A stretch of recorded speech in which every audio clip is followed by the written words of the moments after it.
Okay, நாம் இப்போ இந்த வீடியோவில் எதை பற்றி பார்க்க போகிறோம் அப்படின்னா, பிஓ சிலபஸில் வந்து பார்த்திங்க அப்படின்னா நமக்கு சங்க இலக்கியம் முதல் தற்கால இலக்கியம் வரையிலான குறிப்புகள் அப்படின்ட்டு என்ன பண்ணியிருப்பாங்க அப்படின்னா நமக்கு சிலபஸில் கொடுத்துருப்பாங்க. ஓகேவா?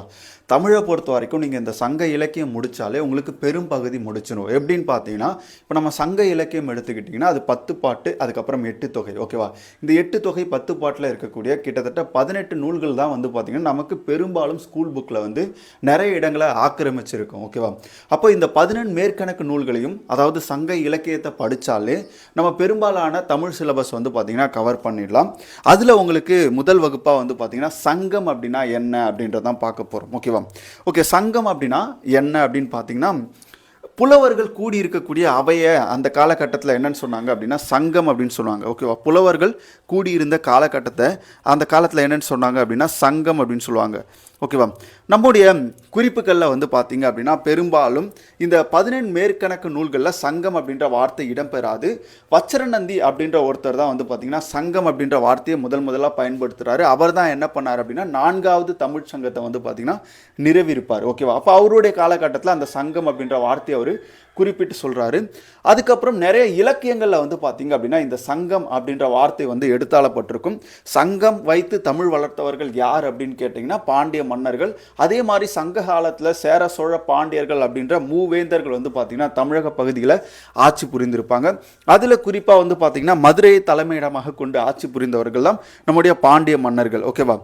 அப்போ பார்ப்போம்.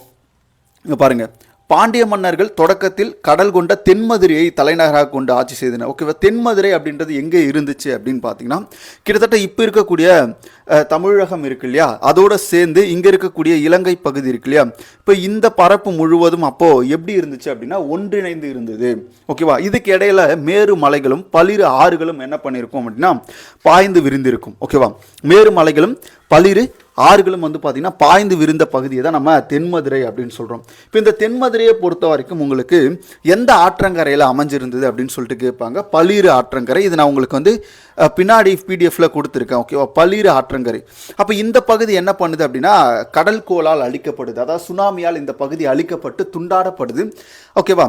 இப்போ இந்த தென்மதுரையில் வந்து பார்த்திங்கன்னா பெரும்பாலான தமிழ் அறிஞர்கள், பெருமக்கள், கடவுள், ஓகேவா, இந்த சங்கத்தில் யார் யாரெல்லாம் இருந்தாங்க அப்படின்னு பார்த்தீங்கன்னா தேவர்கள், கடவுள், புலவர்கள்லாம் இருந்து என்ன பண்ணியிருப்பாங்கன்னா தமிழை வளர்த்திருப்பார்கள். அங்கு வந்து பார்த்தீங்கன்னா இலக்கியங்கள், இலக்கணங்கள், இது குறித்தான ஆய்வுகளை வந்து பார்த்தீங்கன்னா மேற்கொண்டிருப்பாங்க. ஓகேவா?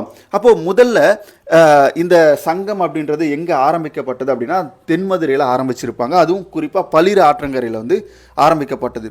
அப்போ அந்த தென்மதுரை அழிந்ததுக்கு அப்புறம், ஓகேவா, இந்த முதற் சங்கம் எங்கே ஆரம்பிக்கப்பட்டதுன்னா தென்மதுரையில் ஆரம்பிக்கப்பட்டது. அந்த தென்மதுரை கடற்கோளால் அழிந்ததற்கு பிறகு, ஓகேவா, அழிந்ததற்கு பிறகு அவங்க என்ன பண்ணுறாங்க அப்படின்னா கபாடபுரத்தை 2வது தலைநகராக மாற்றுறாங்க. யார் அப்படின்னா பாண்டிய மன்னர்கள். ஓகேவா? அதில் நான் உங்களுக்கு பின்னாடி எந்தெந்த மன்னர்கள் எந்தெந்த காலகட்டத்தில் வந்தாங்க அப்படின்றத சொல்கிறேன்.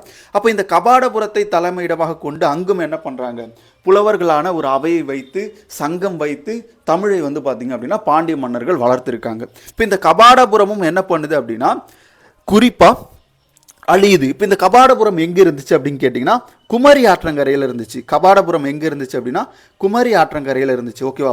அப்போ தென்மதுரை அப்படின்றது இந்த இலங்கை பகுதியோடு தொடர்புடையது. அதுக்கப்புறம் மேலே இருக்கக்கூடிய பகுதி நமக்கு கன்னியாகுமரி அப்படின்னு தெரியும். இந்த குமரி ஆற்றங்கரையில் தான் இந்த கபாடபுரம் இருந்தது. இங்கு தான் 2வது தமிழ்ச்சங்கம் அப்படின்றது நிறுவப்பட்டது. அப்போ இந்த தமிழ்ச்சங்கமும் என்ன பண்ணுது அப்படின்னா கடலால், அதாவது வந்து பார்த்திங்கன்னா சுனாமியால் அழிக்கப்பட்ட பிறகு தற்போதைய மதுரையில் வந்து பார்த்திங்கன்னா 3வது தமிழ்ச்சங்கம் அப்படின்றது ஆரம்பிக்கப்பட்டது. ஓகேவா?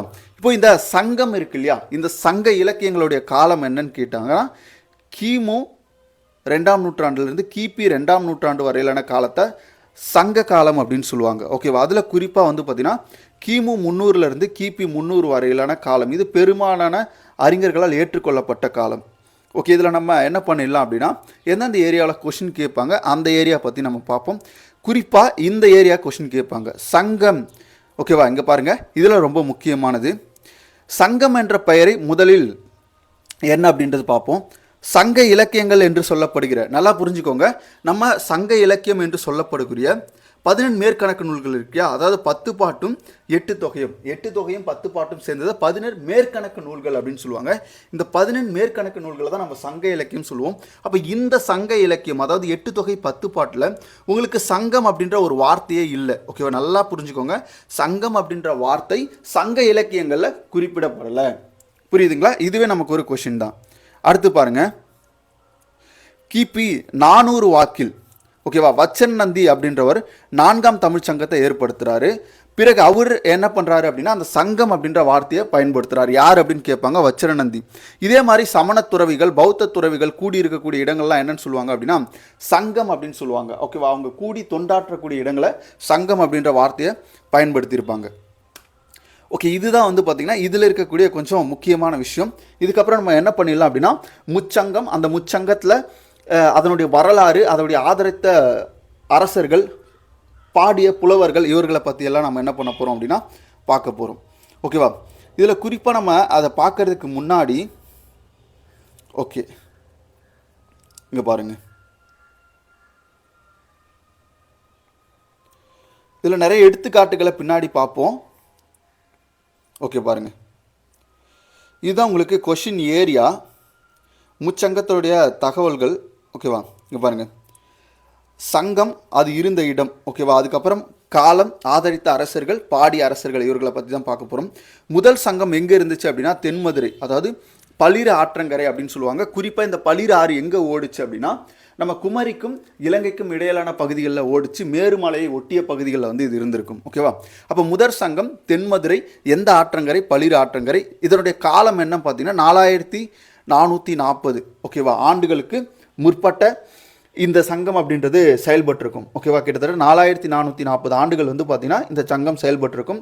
இதை ஆதரித்தவர்கள் வந்து பார்த்தீங்கன்னா காய்ச்சின வழுதி முதல் கடுங்கோன் வரையிலான 89 மன்னர்கள் வந்து பார்த்தீங்கன்னா முதற் தமிழ் சங்கத்தை ஆதரிச்சிருப்பாங்க. அப்போ எத்தனை மன்னர்கள் ஆதரிச்சாங்க அப்படின்னு சொல்லிட்டு கேட்பாங்க, 89 மன்னர்கள். அப்போ யார்ல இருந்து யார் வரை அப்படின்னு கேட்பாங்க, காய்ச்சின வழுதி முதல் கடுங்கோன் வரையிலான 89 மன்னர்கள். இதில் இந்த 89 மன்னர்களை எத்தனை மன்னர்கள் பாட்டு பாடினாங்க அப்படின்னு பார்த்தீங்கன்னா 7 பேர் என்ன பண்ணியிருப்பாங்க அப்படின்னா இந்த பங்களிப்பை செஞ்சுருப்பாங்க. இப்போது இந்த முதற் சங்கத்தில் இருந்த புலவர்களுடைய எண்ணிக்கை என்ன அப்படின்னு பார்த்தீங்கன்னா 549 பேர். ஓகேவா, 549 பேர் வந்து பார்த்தீங்கன்னா இந்த இதில் இருந்த புலவர்கள். ஓகேவா, அப்போது பாடிய புலவர்கள் கிட்டத்தட்ட 4449 பேர் பாடியிருப்பாங்க. ஓகேவா, இருந்த புலவர்கள், அந்த சங்கத்தில் இருந்த புலவர்கள் எத்தனை பேர் அப்படின்னு பார்த்தீங்கன்னா 549 பேர் அந்த சங்கத்தில் இருந்த புலவர்கள். அதில் பாடிய புலவர்கள் பார்த்தீங்க அப்படின்னா 4449 பேர் வந்து பாடியிருப்பாங்க. குறிப்பாக இங்கே பாருங்கள், இருந்த புலவர்கள் அப்படின்னா அந்த சங்கத்தில் ஒரு உறுப்பினராக இருந்தவர்கள், இடம்பெற்றிருந்தவர்கள். ஓகேவா, இதில் குறிப்பாக வந்து பார்த்தீங்க அப்படின்னா என்னென்ன பாடல்கள் அந்த காலத்தில் ஏற்றப்பட்டதுன்னா பெரும் பரிபாடல், முதுநாரை, முதுகுருகு, களரிய விரை, அகத்தியம் போன்ற நூல்கள் அந்த முதல் சங்கத்தில் ஏற்றப்பட்ட நூல்களாக சொல்லப்படுது. அதில் புலவர்கள் சில பேர் பார்த்தோம் அப்படின்னா ரொம்ப முக்கியமானவங்க. அகத்தியர், திரிபுரம் எறிந்த விரிசடை கடவுள், திரிபுரம் எறிந்த விரிசடை கடவுள் அப்படின்னா சிவபெருமான், குன்றெறிந்த வேல் அப்படின்னா முருகப்பெருமான், முரஞ்சியூர், முடிநாகனார், நீதியின் கிழவன், இவங்க எல்லாமே அங்கே இருந்த முக்கியமான புலவர்கள். நான் சொன்னேன் இல்லையா, முதற்சங்கத்தில் கடவுளும் இருந்திருப்பாங்க, புலவர்களும் இருந்திருப்பாங்க, தேவர்களும் இருந்திருப்பாங்க. ஓகேவா, அப்போ இதில் முக்கியமான இலக்கண நூல் வந்து அகத்தியம். இப்போ முதற் சங்கத்தின் முக்கியமான இலக்கண நூல் என்ன, அகத்தியம். ஏன்னா இலக்கணம் அப்படின்றது ரொம்ப முக்கியமானது. அதுவும் முதல்ல நமக்கு எழுதப்பட்ட இலக்கணம் அப்படின்னு பார்த்தீங்கன்னா அகத்தியம் கிடைச்சது பார்த்தீங்கன்னா நமக்கு தொல்காப்பியம் கிடைச்சிருக்கும். ஓகே, அடுத்து பாருங்கள், இரண்டாம் தமிழ்ச்சங்கம் கபாடபுரம் குமரி ஆற்றங்கரையில் வந்து தோன்றியிருக்கும். எந்த ஆற்றங்கரைனே உங்களுக்கு கொஷின் கேட்பாங்க. ஓகேவா, அப்போ இதில் எவ்வளவு காலம் இந்த இரண்டாம் தமிழ்ச்சங்கம் இயங்குச்சு அப்படின்னு சொல்லிட்டு கேட்பாங்க. 3700 ஆண்டுகள் இந்த தமிழ்ச்சங்கம் இயங்கியிருக்கும். இதில் வெண்டேர் செழியன் முதல் முடத்திருமாறன் வரையிலான 57 மன்னர்கள் இருந்திருப்பாங்க. இப்போ நம்ம முதல்ல அதாவது வந்து பார்த்தீங்க அப்படின்னா முதல் சங்கத்தில் எத்தனை அரசர்கள் வந்து இதை ஆதரிச்சாங்க அப்படின்னு பார்த்தீங்கன்னா 89. இதே இரண்டாவது தமிழ்ச்சங்கத்தை ஆதரித்தவர்கள் வந்து பார்த்தீங்கன்னா வெண்டேர் செழியன் முதல் முடத்திருமாறன் வரையிலான 57 பேர் ஆதரிச்சிருப்பாங்க. ஓகேவா, இதில் குறிப்பாக பாடிய அரசர்கள் எத்தனை பேர்னா 5 பேர். நம்ம முதற் தமிழ்ச்சங்கம் பார்த்தீங்க அப்படின்னா 7 பேர் பாடியிருப்பாங்க. ஓகேவா, அப்போ இதில் இருந்த புலவர்கள் எத்தனை பேர் அப்படின்னா 59 பேர் இரண்டாம் தமிழ்ச்சங்கத்தில் இருந்திருக்காங்க. ஆனால் பாடல் பாடிய புலவர்கள் பார்த்தீங்க அப்படின்னா கிட்டத்தட்ட 3700 பேர் வந்து பாடல் பாடி இருப்பாங்க. இருந்த புலவர்கள் அப்படின்றது உறுப்பினராக இருந்துருவாங்க.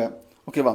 அப்போ பாருங்க என்ன மாதிரியான நூல்கள் இந்த காலகட்டத்தில் பாடப்பட்டது இரண்டாம் தமிழ் சங்கத்தில் அப்படின்னா பெருங்கலி, ஓகேவா, குருகு, வெண்டாளி, ராழமாலை, அகத்தியம், தொல்காப்பியம், மாப்புராணம், பூதபுராணம் இது மாதிரியான நூல்கள் வந்து இயற்றப்பட்டிருக்கு.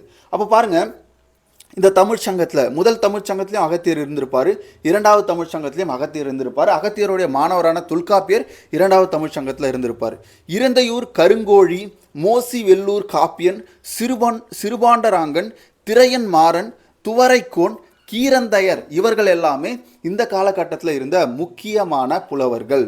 ஓகேவா? இரண்டாம் தமிழ் சங்கத்தில். அப்போ இரண்டாம் தமிழ் சங்க காலகட்டத்தில் இருந்த முக்கியமான இலக்கண நூல் எதுன்னு கேட்பாங்க. இலக்கண நூலை பொறுத்த வரைக்கும் அகத்தியம், தொல்காப்பியம் இந்த 2 இலக்கண நூல்களும் இரண்டாம் தமிழ் சங்கத்தில் இருந்தது. ஓகேவா? அடுத்து பாருங்க மூன்றாம் தமிழ் சங்கம். மூன்றாம் தமிழ் சங்கம் மதுரை, தற்போதைய மதுரை வைகை ஆற்றங்கரையில் தோற்றுவிக்கப்பட்டது. ஓகேவா? இதில் பொறுத்த வரைக்கும் இதில் எவ்வளவு காலம் இயங்குச்சு அப்படின்னா 1850 ஆண்டு காலம் இயங்குச்சு. இதில் முடத்திருமாறன் முதல் உக்கிர பெருவழுதி வரை 49 மன்னர்கள் இந்த மூன்றாம் தமிழ் சங்கத்தை தாங்கி பிடித்தவர்களாக இருந்திருப்பாங்க. ஓகேவா? இதில் பாடல் பாடிய அரசர்கள் 3 பேர். அதே மாதிரி வந்து பார்த்தீங்க அப்படின்னா எத்தனை புலவர்கள் இருந்தாங்க அந்த தமிழ் சங்கத்தில் 49 பேர்.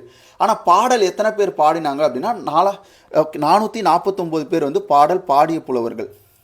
அதில் முக்கியமான நூல்கள் அப்படின்னு பார்த்தீங்கன்னா நெடுந்தொகை, அகநானூறு, ஓகேவா, அதுக்கப்புறம் குறுந்தொகை, நற்றிணை, புறநானூறு, ஐங்குறுநூறு, பதிற்று பத்து, களி, பரிபாடல், கூத்து, வரி, குற்றிசை, பேரிசை போன்ற நூல்கள்லாம் வந்து பார்த்தீங்க அப்படின்னா இந்த காலகட்டத்தில் இயற்றப்பட்டது. மூன்றாம் தமிழ்ச்சங்க காலகட்டத்தில் இயற்றப்பட்ட நூல்கள் நெடுந்தொகை, குறுந்தொகை, நற்றிணை, புறநானூறு, ஐங்குறுநூறு, பதிற்று பத்து இது போன்ற நூல்கள்லாம் இயற்றப்பட்டிருக்கு. ஓகே, இந்த காலகட்டத்தில் இருந்த முக்கியமான புலவர்கள் யாருன்னு பார்த்தீங்கன்னா சிறுமேதாவியார், சேந்தம் பூதனார், அறிவுடையார், பெருங்குன்று கீழார், இளம் திருமாறன், மதுரை ஆசிரியர், நல்லாந்துவனார், மருதன் இளநாகனார், நக்கீரனார். அப்போ நான் உங்களுக்கு எப்படிலாம் கொஸ்டின் கேட்பாங்க அப்படின்னா முதற் தமிழ்ச்சங்கத்தில் இருந்த முக்கியமான ஒரு புலவர்னா அகத்தியர். இரண்டாம் தமிழ்ச்சங்கம் எடுத்துக்கிட்டீங்க அப்படின்னா உங்களுக்கு முக்கியமான ஆள் வந்து தொல்காப்பியர். மூன்றாம் தமிழ்ச்சங்கம் எடுத்துக்கிட்டிங்கன்னா நக்கீரர் ரொம்ப ரொம்ப முக்கியமானவர். ஓகேவா? அப்போ பாருங்கள் இந்த மூன்றாம் தமிழ்ச்சங்க காலகட்டத்திலும் இருந்த முக்கியமான இலக்கண நூல் வந்து பார்த்திங்கன்னா அகத்தியம், தொல்காப்பியம். ஓகேவா? அகத்தியம், தொல்காப்பியம். ஓகே, இது எல்லாமே என்னென்னா கொஷின் ஏரியா ரொம்ப முக்கியம். எப்படிலாம் கொஷின் கேட்பாங்க அப்படின்னு பார்த்தீங்கன்னா இப்போ முதல் தமிழ்ச்சங்கம் எந்த ஆற்றங்கரையில் தோன்றியது, ஓகேவா, அதனுடைய தலைமையிடம் எங்கு இருந்தது, அதனுடைய காலம் என்ன, அதை ஆதரித்த அரசர்கள் எவ்வளவு பேர், எந்த அரசர் முதல் எந்த அரசர் வரை ஆதரித்தனர், எவ்வளவு பேர் பாடிய புலவர்கள், எவ்வளவு பேர் பாடிய அரசர்கள், இந்த மாதிரி உங்களுக்கு வந்து பார்த்தீங்கன்னா கொஷின் அப்படின்றது இதில் ஃப்ரேம் பண்ணுவாங்க. இது ரொம்ப ரொம்ப முக்கியம். ஓகேவா? அடுத்து பாருங்கள், இப்போ இந்த சங்கம் இருந்தது இல்லையா, அதுக்கான சில முக்கியமான ஆதாரங்களை நம்ம பார்க்க போகிறோம். இங்கே பாருங்கள், தெளிவாக ஒன்று புரிஞ்சுக்கோங்க. 11 மேற்கணக்கு நூல்கள் சொல்லக்கூடிய சங்க இலக்கியத்தில் சங்கம் அப்படின்ற வார்த்தை கிடையாது. அதுக்கப்புறம் அந்த நூல்களில் இது எடுத்தாளப்பட்டிருக்கு. அதை தான் நம்ம என்ன பண்ண போகிறோம் அப்படின்னா எடுத்துக்காட்டாக பார்க்க போகிறோம். இதில் குறிப்பாக பார்த்தீங்கன்னா மூவேந்தர்களும் தமிழை வளர்த்தனர். ஓகேவா? மூவேந்தர்கள் அதாவது சேர, சோழ, பாண்டியர்கள் 3 பேருமே தமிழை வளர்த்திருப்பாங்க. இருந்தாலும் சங்கம் வைத்து தமிழ் வளர்த்த பெருமை யாருக்கு உரியது அப்படின்னா பாண்டியருக்கு உரியது. சங்கம் என்ற சொல் தொல்காப்பியத்திலையும் கிடையாது. ஏன் அப்படின்னா இது எல்லாமே சங்க காலத்தில், அந்த சங்கம் இருந்த காலத்தில் இயற்றப்பட்ட நூலில் எந்த ஒரு நூல்லையுமே சங்கம் அப்படின்ற வார்த்தை கிடையாது. ஓகேவா? அப்போ பாருங்கள், தொல்காப்பியத்தில் சில விஷயங்கள் வந்து சொல்கிறாங்க. சகர கிளவியும் அவற்றோடு ஆ ஐ ஔ என்னும் 3 அடங்கடையே அப்படின்னு சொல்லிட்டு தொல்காப்பியம் என்ன சொல்லுது அப்படின்னா அந்த நேரங்களில் கூடி என்ன பண்ணியிருப்பாங்க அப்படின்னா புலவர்கள் அவையில் இருந்திருப்பாங்க அப்படின்ற கருத்தை வந்து பதிவு செஞ்சுருக்கு. சங்கம் என்ற சொல்லை முதலில் பயன்படுத்தியவர் யார் அப்படின்னு பார்த்தீங்கன்னா சங்கம் என்ற சொல்லை முதலில் பயன்படுத்தியவர் மணிமேகலையுடைய ஆசிரியர் சீத்தலை சாத்தனார். இங்கே பாருங்கள், நம்ம வந்து வஜ்ரநந்தி இருக்கார் இல்லையா, அவரும் என்ன பண்ணியிருப்பார் அப்படின்னா சங்கம் என்ற வார்த்தையை வந்து பயன்படுத்தியிருப்பார். ஆனால் சங்கம் என்ற சொல்லி முதலில் பயன்படுத்தியவர் யாருன்னா மணிமேகலையினுடைய ஆசிரியரான சீத்தலை சாத்தனார் பயன்படுத்தியிருப்பார். இந்த குறிப்பாக வந்து என்ன சொல்லியிருப்பாங்க அப்படின்னா வஜ்ரநந்தி தன்னுடைய 4வது தமிழ்ச்சங்கத்தை உருவாக்கும் போது அதை தெளிவாக எடுத்துரைத்திருப்பார். ஓகேவா? அந்த சங்கம் அப்படின்றத தெளிவாக எடுத்துரைத்திருப்பார். அதுக்கான டெஃபனேஷன் எல்லாமே அவர் வந்து சொல்லியிருப்பார். அடுத்து பாருங்க, சங்கம் பற்றிய குறிப்புகள் முதலில் கிபி 7ஆம் நூற்றாண்டை சேர்ந்த திருநாவுக்கரசர் தேவாரத்தில் வருகிறது. பாருங்க, நம்ம பார்க்கறது எல்லாமே, நம்ம பார்த்த நூல்கள் எல்லாமே கிமு 2ஆம் நூற்றாண்டிலிருந்து கிபி 2ஆம் நூற்றாண்டு வரையிலான காலம் தான் சங்க காலம் அப்படின்னு சொல்லுவோம். அப்போ அந்த சங்க காலத்தில் கிடையாது. அதை கிபி 7ஆம் நூற்றாண்டை சேர்ந்த திருநாவுக்கரசர் இருக்கார் இல்லையா, அவர் தன்னுடைய தேவாரத்தில் சொல்கிறாரு, நண்பாட்டு புலனவாய் சங்கம் ஏறி நற்கணக்கு கிழித்தருமைக்கு அருளினேன் கான். ஓகேவா? அப்போ இந்த சங்கம் அப்படின்ற வார்த்தை அவருடைய தேவார பாடலில் வந்து குறிப்பிட்டிருப்பாங்க. நமக்கு தெரியும், தருமைக்கு சிவபெருமான் என்ன பண்ணியிருப்பார் அப்படின்னா பாடல் அருள் இருப்பார். ஓகேவா? அது நம்ம பெரிய புராணத்தில் வந்து பார்த்தீங்கன்னா திருவிளையாடற் புராணம் இருக்கு இல்லையா, திருவிளையாடற் புராணத்தில் நம்ம பார்ப்போம். அந்த திருவிளையாடற் புராணத்தில் பொற்கிழி, அதாவது வந்து பார்த்தீங்கன்னா சிவபெருமான் என்ன பண்ணுவார்னா தருமைக்கு வந்து பாடலை அருளி கொடுத்துருப்பார். கொங்குதேர் வாழ்க்கை அப்படின்னு சொல்லக்கூடிய ஒரு பாடலை அருளி கொடுத்துருப்பார். அப்போ இந்த இடத்துல வந்து பார்த்தீங்கன்னா நம்முடைய திருநாவுக்கரசர், அப்பர் சொல்லக்கூடிய திருநாவுக்கரசர் நண்பாட்டு புலனவாய் சங்கம் ஏறி நற்கணக்கு கிழிதருமைக்கு அருளினேன் கான் அப்படின்னு சொல்றாரு. அப்போ இந்த இடத்துல சங்கம் அப்படின்ற வார்த்தையை அவர் பயன்படுத்துறாரு. முச்சங்கம் பற்றிய விரிவான செய்தியை, வரலாற்றை முதலில் சொன்னவர் யாருன்னா இறையனார் அகப்பொருள் என்று அழைக்கப்படும் இறையனார் களவில் என்ற நூலின் உரையாசிரியர் நக்கீரர். நல்லா புரிஞ்சுக்கோங்க, இப்போ நமக்கு தெளிவான ஒரு சங்கம் அப்படின்ற வார்த்தை வரையறுக்கப்பட்டது. இப்போ நக்கீரனாரை பொறுத்த வரைக்கும் 3ஆம் தமிழ் சங்கத்தில் இருந்தார் அப்படின்னு பார்த்தோம் இல்லையா. இப்போ இந்த காலகட்டத்தில் இறையனார் சொல்லக்கூடிய கடவுள் யார் அப்படின்னா சிவபெருமான். சிவபெருமான் இறையனார் அகப்பொருள் அப்படின்ற ஒரு நூலை எழுதுறார். யாரு? சிவபெருமான் எழுதின நூலுக்கு நக்கீரர் பின் நாட்கள் என்ன பண்றாரு? உரை எழுதுறார். ஓகேவா? இறையனார் அகப்பொருளுக்கு உரை எழுதியவர் யார் அப்படின்னா நக்கீரார். அந்த என்ன பண்றாரு அப்படின்னா முச்சங்கம் பற்றிய விரிவான செய்தி, ஓகேவா, முச்சங்கத்தை பற்றிய விரிவான செய்தியை வந்து நக்கீரர் அவர்கள் வந்து குறிப்பிடுறாரு. இப்போ பாருங்க, நம்ம முன்னாடி பார்த்து தான் முதற் சங்கம் இருந்த இடம் என்ன அப்படின்னு பார்த்தீங்கன்னா தென்மதுரை. எந்த ஆற்றங்கரை அப்படின்னா பளிரு ஆற்றங்கரை. ஆதரித்த அரசர்கள் காய்ச்சின வழுதி முதல் கடுங்கோன் வரையிலான 89 பேர்கள் வந்து பார்த்தீங்கன்னா இதை ஆதரிச்சிருப்பாங்க. பாடல் இயற்றிய அரசர்கள் வந்து 7 பேர். காலம் வந்து 4440 ஆண்டுகள் வரையிலும். இருந்த புலவர்களின் எண்ணிக்கை எவ்வளவுனா 549. பாடிய புலவர்களின் எண்ணிக்கை எவ்வளோனா 4449. ரொம்ப முக்கியம்.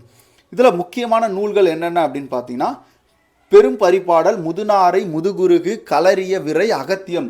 இப்போ இந்த நூல்லாம் முதற் சங்க காலகட்டத்தில் இயற்றப்பட்ட நூல்கள். புலவர்கள் பார்த்தா அகத்தியம், திரிபுரம் எறிந்த விரிசடை கடவுள்னா சிவபெருமான், குன்றெறிந்த வேல் அப்படின்னா குன்று இருக்கும் இடம் குமரன். ஓகேவா? குமரன் எங்கெல்லாம் இருக்காரோ அங்கே குன்று இருக்கும் அப்படின்னு சொல்லுவாங்க இல்லையா. அப்போது வேலன், அதாவது முருகப்பெருமான், அவரும் என்ன பண்ணியிருப்பார்னா இருந்திருப்பார். முரஞ்சியூர் முடி நாகராயர், நிதியின் கிழவன். ஓகேவா? இதெல்லாம் அந்த காலகட்டத்தில் இருந்த கடவுள், புலவர், தேவர்கள். ஓகேவா? இவங்க எல்லாமே தமிழ் சங்கத்தை வளர்ந்துருப்பாங்க. இலக்கண நூல் பார்த்தீங்கன்னா இந்த காலகட்டத்தில் அகத்தியம். ஓகேவா? அகத்தியர் எழுதியிருப்பார். இடைச்சங்கம் எந்த ஆற்றங்கரையில் இருந்ததுன்னா குமரி ஆற்றங்கரை, கபாடபுரம் அப்படின்ற இடத்துல தலைமையிடமாக கொண்டு செயல்பட்டிருக்கும். ஆதரித்த அரசர்கள் வெண்டேர் செழியன் முதல் முடத்திருமாறன் வரை 57 பேர்.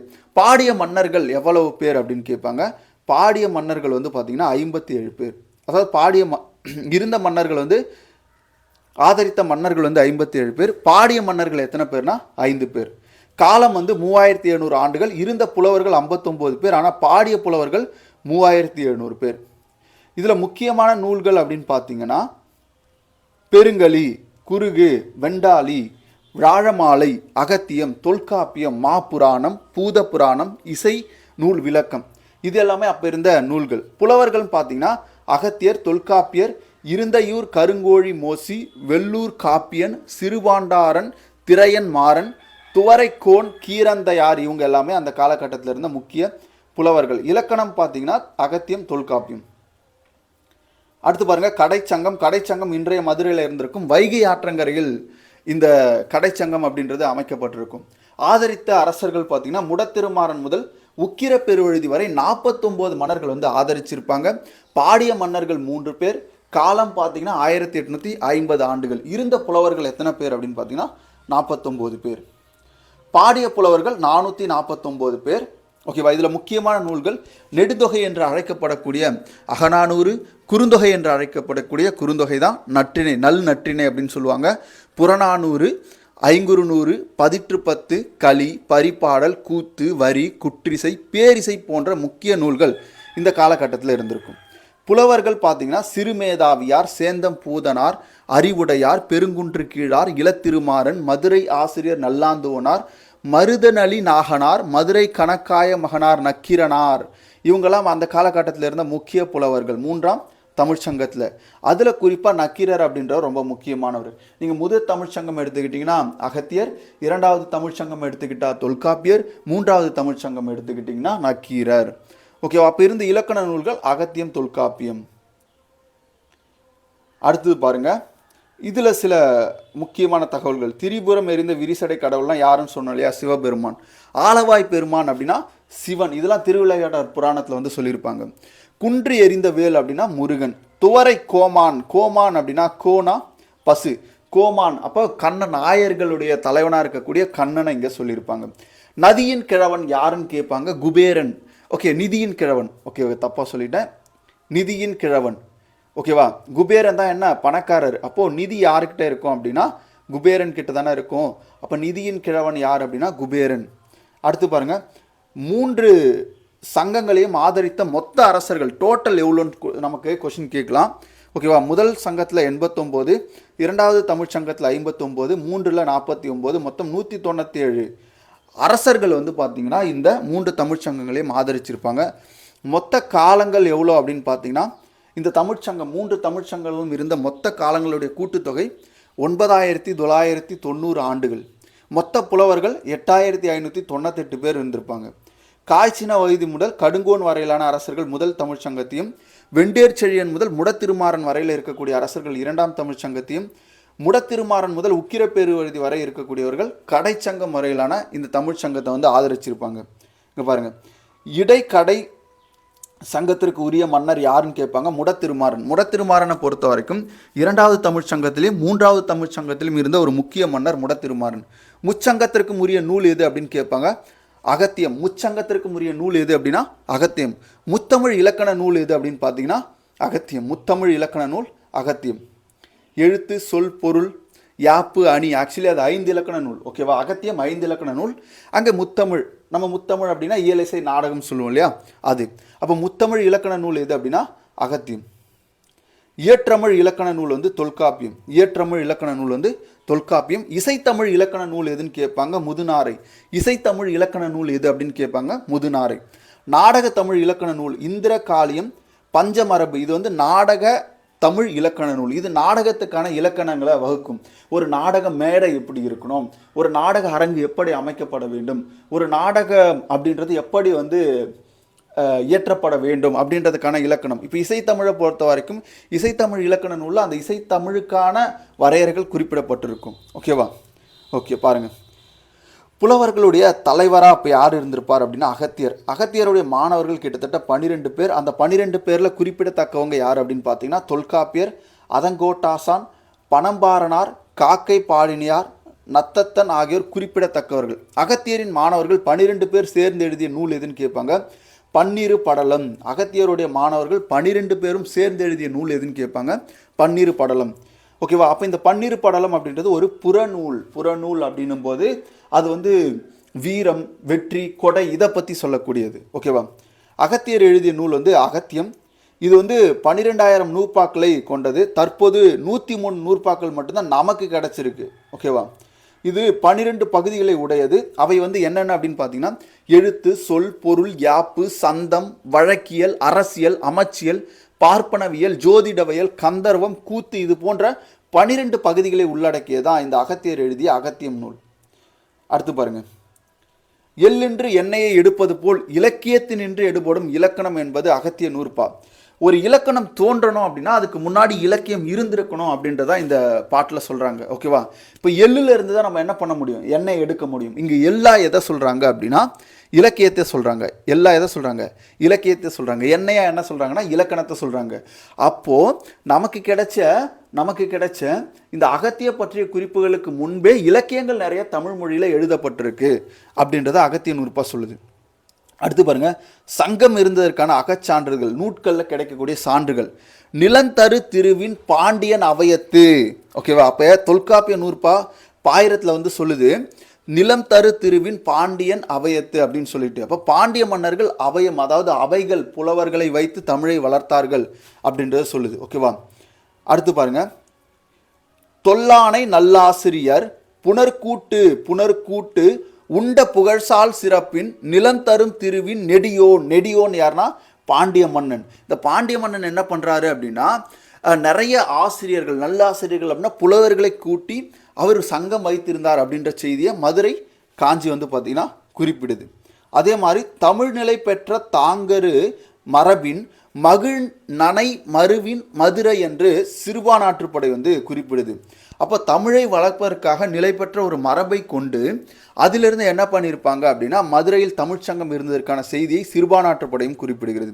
இமிழ்குரல் முரசம் மூன்றுடன் ஆளும் தமிழ்கெழு கூடல் தன்கோல் வேந்தே அப்படின்னு சொல்லிட்டு புறநானூற்றிலையும் என்ன பண்ணுறாங்க, இந்த சங்கம் இருந்ததுக்கான சான்றிதழை சொல்கிறாங்க.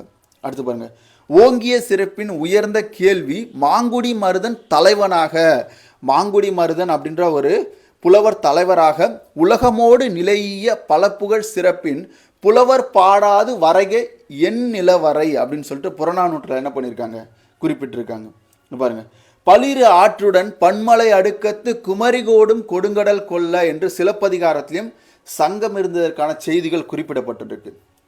அடுத்து பாருங்க, புலவர் சென்னா பொருந்திய நிவர்ப்பின் பொதியில் தென்றல் போலாது ஈங்கு மதுரை தென்றல் வந்தது காணீர் அப்படின்னு சொல்லிட்டு சிலப்பதிகாரத்திலையும் சொல்லியிருப்பாங்க. தென் தமிழ் நன்னாட்டு தீதீர் மதுரை என்று சிலப்பதிகாரத்தில் குறிப்புகள் இருக்குது. இப்போ இதெல்லாம் பாடலை கொடுத்துட்டு இது எந்த நூலுடைய மேற்கோள் அப்படின்னு சொல்லிட்டு கேட்பாங்க. அது ரொம்ப முக்கியம். தென் தமிழ் மதுரை அப்படின்னு சொல்லிட்டு மணிமேகலையிலும் குறிப்பிடப்பட்டிருக்கும். மணிமேகலையினுடைய ஆசிரியரான சீத்தலை சாத்தனார் சங்கம் அப்படின்ற வார்த்தையை பயன்படுத்தியிருப்பார். அடுத்து பாருங்க, நிலநாவில் திரிதரும் நீன்மாட கூடலார் புலனாவில் பிறந்த சொல் புதிது உண்ணும் பொழுதன்றே என்று கலித்தொகையிலும் சங்கம் இருந்ததற்கான செய்திகள் குறிப்பிடப்பட்டிருக்கு. செதுமொழி சீத்த செவி செருவாக முதுமொழி நீரா புலன்னா உழவர் முதுமொழி கூட்டுண்ணும் புரிசை சூழ் மதுரை என்று கலித்தொகையில் குறிப்பிடப்பட்டிருக்கு. அப்போ பாருங்க, ஈண்டு நலன் தருதல் வேண்டி பாண்டியன் பாடுதமிழ் வளர்த்த கூடல் அப்படின்னா சங்கம் வைத்து தமிழ் வளர்த்த கூடல் மாநகரம் அப்படின்னா மதுரையை குறிக்கும். இது எதில் சொல்லப்பட்டிருக்குன்னா புறத்திரட்டு ஆசிரியர் மாலையில் சொல்லப்பட்டிருக்கு. உறைவான் உயர்மதிர் கூடலில் ஆய்ந்த ஓன் தீன் தமிழன், கூடல்னா மதுரை நகரம் அப்படின்றது. ஓன் தீன் தமிழன் துறைவாய் நுழைந்தனையே அப்படின்னு திருவாசகத்தில் குறிப்பிடப்பட்டிருக்கு. புகழி ஞான சம்பந்தன் உரைசை சங்கமலி செந்தமிழ். ஓகேவா, நம்ம பார்த்தோம் இல்லையா, திருநாவுக்கரசரும் சொல்லியிருப்பாரு தேவார பாடல்களில் இந்த சங்கம் அப்படின்ற வார்த்தை குறிப்பிடப்பட்டிருக்குன்னு. ஓகேவா, அப்போ சங்கமலி செந்தமிழ் என்று சம்பந்தர் தேவாரத்தில் குறிப்பிடப்பட்டிருக்கு. அதே மாதிரி சங்கமலி தமிழ், சங்க முகத்தமிழ். ஓகேவா, இந்த ரெண்டு வார்த்தை ரொம்ப முக்கியம். சங்கமலி தமிழ், சங்க முகத்தமிழ் அப்படின்னு திருமங்கை ஆழ்வாரினுடைய பெரிய திருமொழியில் குறிப்பிடப்பட்டிருக்கு. வியா தமிழ் உடையான் பல்வேறு கடற்றானை பாண்டியன் என்று பெரிய புராணத்திலையும் குறிப்பிடப்பட்டிருக்கு. தலைச்சங்க புலவனர் தம் முன் என்று பெரிய புராணம் குறிப்பிடுது. அதே மாதிரி செந்தமிழ் நாட்டகன் பொதியிர் திருமுனிவன் தமிழ்ச்சங்கம் சேர்க்கிருப்பிறை, ஓகேவா அப்படின்னு கம்பராமாயணத்தில் குறிப்பிடப்பட்டிருக்கு. சங்கத்தமிழ் 3 தாய் என்று ஔவையார் தன்னுடைய தனிப்பாடலில் குறிப்பிட்டிருக்காங்க. 3 வகை சங்கம் 4 வருணத்தோடு பட்ட சான்றோர் அப்படின்னு சொல்லிட்டு தொல்காப்பிய பேராசிரியர் உரையில் குறிப்பிடப்பட்டிருக்கு. அதே மாதிரி சோமன் வழிவந்த பாண்டியன் நின் நாட்டுடைத்து நல்ல தமிழ் என்று நச்சினக்கிணியாரின் திருமுருகாற்றுப்படை உரை மேற்கொள்ள பார்த்தீங்கன்னா குறிப்பிட்டிருக்காங்க. கம்பர் தம் நூலை சங்க அனுமதி பெற்றே அரங்கேற்றினார், கம்பராமாயணத்தை சங்க அனுமதி பெற்றே அரங்கேற்றினார் அப்படின்றதும் குறிப்பிடப்பட்டிருக்கு. திருவாய்மொழி சங்க பலகை ஏறியது பற்றி குறிப்பிடுது. சங்க பலகை தந்த படலம் திருவிளையாடற் புராணத்தில் பார்த்தீங்கன்னா இருக்கு, குறிப்பிட்டிருக்காங்க. இதெல்லாம் நம்ம ஸ்கூல் புக்கில் கொஞ்சம் தெளிவாக பார்ப்போம். சங்கம் பற்றிய கூறும் வெளிநாட்டவர் குறிப்புகள் யார்னா தாலமி, பிலினி, பெரிப்ளோஸ் ஆகியோடைய குறிப்புகளில் சங்கம் பற்றி குறிப்பிடப்பட்டிருக்கு. அப்போ இது ரொம்ப முக்கியங்க. வெளிநாட்டு அறிஞர்கள் யாரெல்லாம் சங்கம் பற்றிய குறிப்பை சொல்லியிருக்காங்கன்னா தாலமி, பிலினி, பெரிப்ளோஸ். சங்கம் பற்றிய கூறும் வெளிநாட்டு நூல்கள் என்னன்னா மகாவம்சம், தீபவம்சம். இந்த மகாவம்சம் அப்படின்றது இலங்கையை சார்ந்த நூல். அதே மாதிரி ராஜவாளி, ராஜரத்தின கிரி. அப்போ இந்த வெளிநாட்டு நூல்கள் எல்லாமே சங்கம் பற்றிய என்ன பண்ணுறாங்க, தகவலை கூறியிருக்காங்க. சங்கம் பற்றிய கூறும் செப்பேடுகள் என்ன பார்த்தீங்கன்னா சின்னமன்னூர் செப்பேடு, 10ஆம் நூற்றாண்டை சேர்ந்த சின்னமன்னூர் செப்பேட்டில் சங்கம் பற்றிய தகவல்கள் குறிப்பிடப்பட்டிருக்கு. ஓகேவா, இங்கே பாருங்கள், இது ரொம்ப முக்கியம். மாபாரதம் தமிழ் படுத்தும் மதுராபூரி சங்கம் வைத்து இது வந்து என்னன்னா அந்த காலகட்டத்திலே வந்து பார்த்தீங்கன்னா சங்கம் வைத்து என்ன பண்ணியிருக்காங்க, நூல்களை மொழிபெயர்த்திருக்காங்க அப்படின்னு சொல்லியிருக்காங்க. மகாபாரதம் தமிழ்படுத்தும் மதுராபுரி சங்கம் வைத்து என்ற நூலின் வாயிலாக மொழிபெயர்ப்பு நடந்தது வந்து குறிப்பிடப்பட்டிருக்கும்.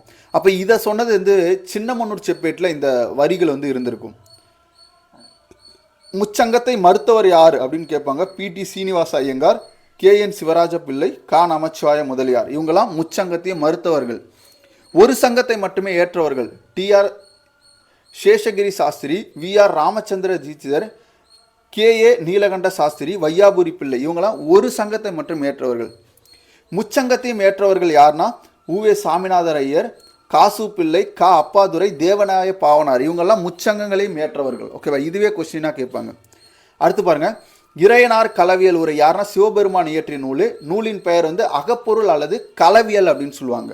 ஓகேவா, இயற்றியவர் யாருன்னா இறையனார், ஆலவாய் உடையார், சிவன் தான் வந்து இந்த நூலை இயற்றினார். களவு கற்பு என்ற 2 பகுதிகளை கொண்டுதான் இந்த இறையனார் களவியல் உரை அப்படின்றது. மிகுதியாக அதில் களவியல் பற்றி இருக்கிறதுனால அது களவியல் அப்படின்னு என்ன பண்ணுறாங்க அப்படின்னா அந்த நூலை குறிப்பிடுறாங்க. மொத்தம் இதில் 60 பாடல்கள் இருக்குது. நூலினுடைய காலம் வந்து கிமு அல்லது கிபி 1ஆம் நூற்றாண்டு. இதில் கருத்து வேறுபாடு வந்து நிறைய பேர்கிட்ட இருக்குது அப்படின்றது சொல்கிறாங்க. இதுக்கு உரை எழுதியவர் யார் அப்படின்னா நக்கீரர். ஓகேவா, இந்த உரை சிறப்பாலே இந்த நூலை என்ன சொல்கிறாங்கன்னா இறையனார் களவியல் உரை என்று வழங்கப்படுது. இதோடைய உரை வந்து நிறைய பேர் எழுதியிருப்பாங்க. ஆனால் நக்கீரனார் எழுதிய உரை வந்து மிக சிறப்பானது. தமிழில் தோன்றிய முதல் உரை. ஓகேவா, அதே மாதிரி முதல் உரையாசிரியர் யாருன்னா நக்கீரர். இறையனார் களவியலுக்கு எத்தனை பேர் வந்து சிவபெருமான எழுதின நூலுக்கு எத்தனை பேர் வந்து உரை எழுதினாங்கன்னா 49 பேர். அதில் நக்கீரருடைய உரை மிகச்சிறந்த உரை. நக்கீரர் செய்த உரையே மிகச்சிறந்தது என காட்டியவர் முருக கடவுளின் அவதாரமாகிய 5 வயதான மூங்கை, அதாவது ஊமை பிள்ளையான உப்புரி குடி கீழார் மகனார் உரித்திர சன்மானார். நக்கீரர் உரை வந்த வரலாறு. மதுரை கணக்காய மகனார் நக்கீரர். ஓகேவா, தன் மகன் கீரன் கொற்றனார், அதுக்கப்புறம் தேனூர் கீழார், செல்வத்தாசியார், பெருந்தேவனார், மணலூர் ஆசிரியர் புளியங்காய் பெருஞ்சேந்தனார், செல்லூர் ஆசிரியர் ஆண்டை பெருங்குமரனார். ஓகேவா, இப்போ இவங்க எல்லாமே இதில் என்ன பண்ணியிருப்பாங்க அப்படின்னா அந்த உரை அப்படின்றத கொடுத்துருப்பாங்க. திருகுன்றத்து ஆசிரியர் மாதளவானா இளநாகனார், முசிறி ஆசிரியர் நீலகண்டனார். ஓகேவா, இப்போதுள்ள உரை இறையனார் களவியல் உரை 9 பேர் வழிவந்ததாக இருக்கும். இப்போ இருக்கிறது வந்து பார்த்தீங்கன்னா முன்னாடி நக்கீரருடைய உரை மிகச்சிறந்த உரையாக இருந்திருக்கும். உரை எழுத்தில் எழுதிய உரையை எழுத்தில் எழுதியவர் முசிறி ஆசிரியர் நீலகண்டனார். வேதத்திற்கு எழுதா கிளவி என்று பெயரும் உண்டு. வேதத்திற்கு எழுதா கிளவி என்றும் பெயர் உண்டு. இப்போ உரையை எழுத்தில் எழுதியவங்களா முசிறி ஆசிரியர் நீலகண்டனார். வேதத்திற்கு எழுதா கிளவி என்று பெயர் உண்டு. ஏன் சொல்கிறாங்க அப்படின்னா அது வந்து வாய்மொழியான இலக்கிய வகைக்குள்ளே வந்துடும். கிபி 470 மதுரையில் வச்சிரநந்தி என்ற சமண முனிவர் சங்கம் நிறுவினார். ஓகேவா, அதாவது 4ஆம் தமிழ் சங்கத்தை மதுரையில் நிறைவேறார்னா வச்சிரநந்தி என்ற சமண முனிவர். இச்சங்கத்திற்கு சமண சங்கம், திரமிழ சங்கம், திராவிட சங்கம் என்ற பெயர்களும் வந்து இருந்திருக்கிறதா சொல்கிறாங்க. 14/9/1901 பாண்டிதுரை தேவர்.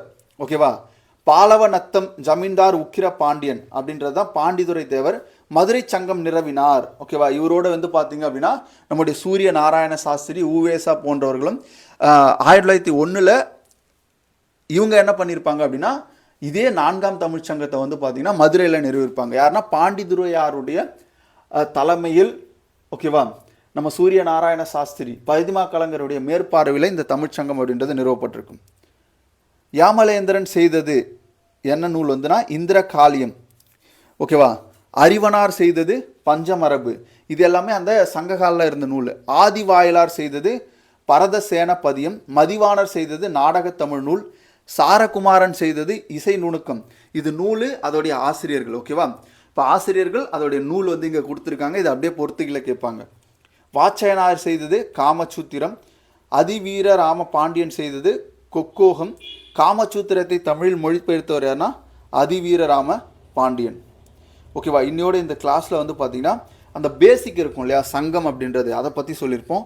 அடுத்தடுத்து நம்ம என்ன பண்ணலாம் அப்படின்னா 8 தொகை 10 போட்ட நூல்களை பற்றி நம்ம இந்த தேவிரா புக்கில் இருக்கிறது பார்க்கலாம். ஸ்கூல் புக்கை பொறுத்த வரைக்கும் நீங்கள் அப்படியே படிச்சுக்கலாம். அதில் நான் இருக்க சில முக்கியமான விஷயங்களை உங்களுக்கு சொல்கிறேன்.